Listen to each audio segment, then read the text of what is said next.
In this intermediate Excel tutorial, I want to show you how to use a tool called Split. And Split is a view option in Excel. And in some ways, it's similar to freeze panes. If you haven't already watched my freeze panes tutorial, you really should do that. But basically, it's a way to change the way your data shows up on the screen, and it makes it easier for you to use the spreadsheet. And in this tutorial, we're going to look at a similar tool, and that is Split. What Split enables you to do is to set up a split view of your screen. And this is really helpful to be able to see your data the way you want to see it. So let me just give you a quick example. Here I have a spreadsheet of some awesome synth pop and new wave bands. Many of these I'm sure you've heard of, some famous bands, but there also are several lesser known bands that the world ought to know a little bit better. If you'd like to learn about some of these, please check out the links in the description below. But basically, as I create this spreadsheet, I'm expecting to add a whole bunch more synth pop music. Synth pop CDs and bands to this list. And I don't want all that synth pop to kind of obscure and overshadow these other great genres of music.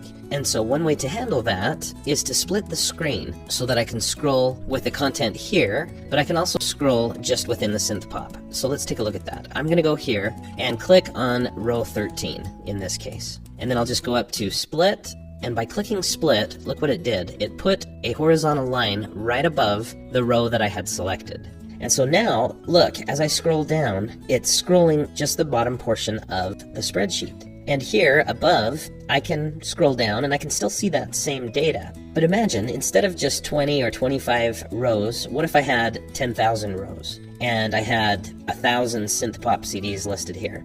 It would be nice to be able to have a split screen so that I could scroll below differently than I do above. Now, if you regret where you put that split, you can click on the line and drag it to reposition the split.